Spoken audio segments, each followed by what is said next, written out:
How's it going, everybody? I'm Hamboy, and this is my second go at finding alternate lines in pro plays. I saw a suggestion last week in the comments of the thread I posted on Reddit to go over some mulligan decisions, and I think mulligans are a really important part of the game. They're something that just as important as actually playing the game itself. So I'm just going to go over that here. I pulled a couple mulligan decisions from DreamHack Valencia over the weekend.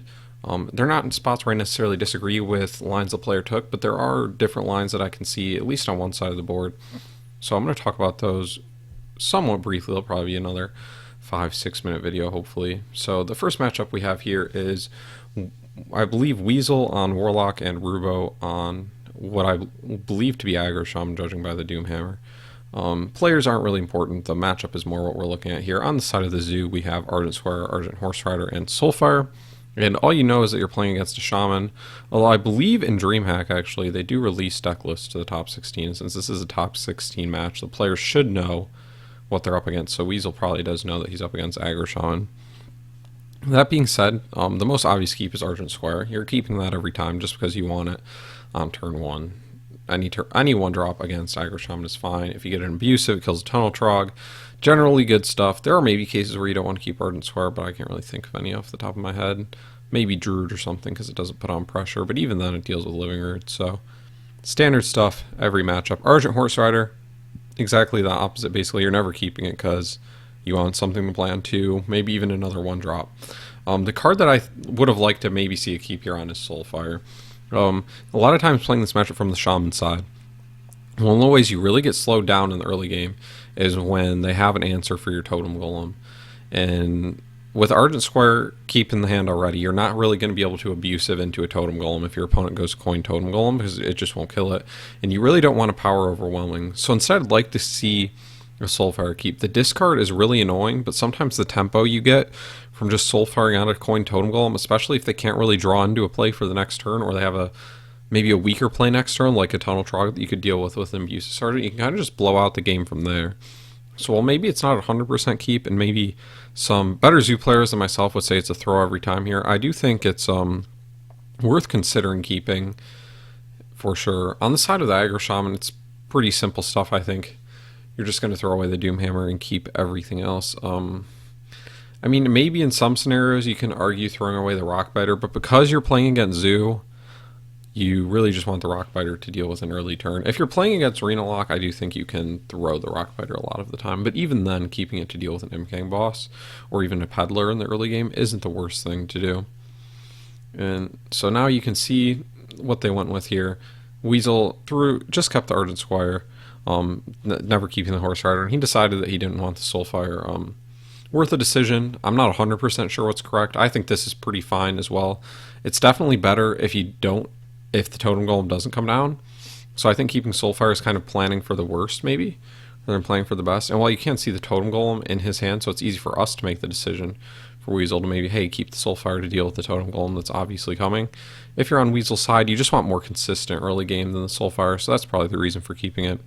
And then standard stuff on Rubo's side, nothing too interesting from the Aggro Shaman. Generally a deck that doesn't have the most complicated of mulligans, I would say. And then we should be able to go over to a second game here. This is between Crane and Rubo. As soon as I get the image up, you'll be able to see. But yep, so now we have Warlock Zoo, this time on the side of Crane, and then we have what looks to be a really slow Druid list, maybe Ramp Druid or Taunt Druid on the side of Rubo. I haven't looked through the whole deck list, but judging by the Bog Creeper, and I believe I saw him playing Master Jousters as well at some point. I was looking through these games, so definitely a more slower ramp taunt list. We'll look at the Zoo mulligan first. Crane has a 1-drop, a 2-drop, and Power Overwhelming.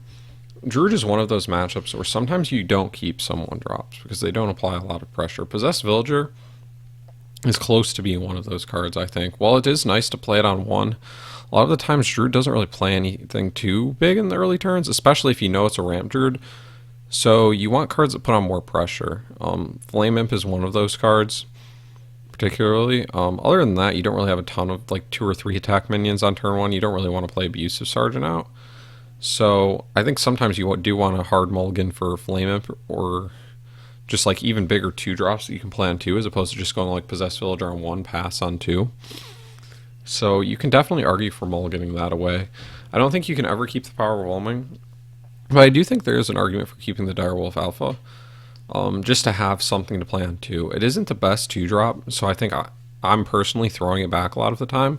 But I think just being able to go Villager on 1, Direwolf on 2, and just curve out from there is definitely just a reasonable, semi-consistent game plan as the Warlock, especially against the Druid.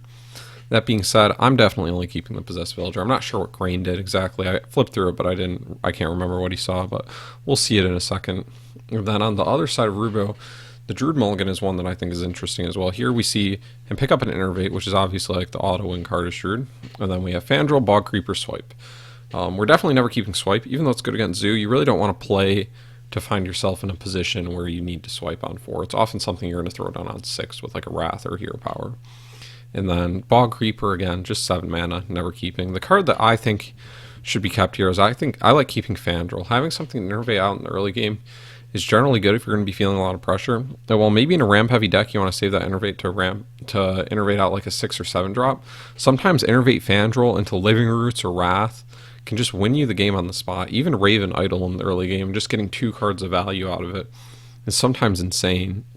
And in a deck where you're playing a lot of heavy cards, Fandral might be one of the earliest drops you can get, so I'm definitely a fan of keeping it just because it can be so good if you get it down and it lives in the early game. That being said, I don't think it's an auto keep. I think it's a tough decision. Again, I like keeping it. I don't think Rubo does. We can flip to the next page and see real quick here what decision he makes. And yeah, we see Crane throw the Direwolf Alpha. This is personally probably what I would have gone with as well on the side of Crane.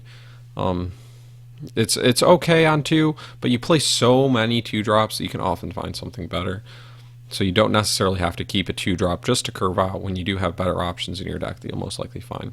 On the side of Rubo, he elects not to keep anything other than the Innervate, which is kind of interesting. I think I would have liked to see a Fandral keep from him.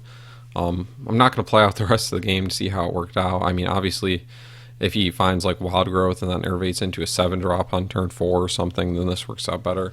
But I do like keeping Fandral. It contests with the early game pretty well. The 5 health is decent enough, and sometimes you just get insane value off the variants or a Raven Idol. So I think going through both of those, I think I found one spot I didn't like in either one. But that being said, it's not an end-all be-all spot where, oh, he's going to lose the game now because he did this. It's a very up for debate spot, I think, on both sides. So if you have any suggestions, if you have something you would have liked better, if you have a specific deck or part of the game you'd like me to go over next time, just let me know that in the comments section on Reddit or YouTube. Thanks for watching, guys, and I hope you'll tune in next week as well.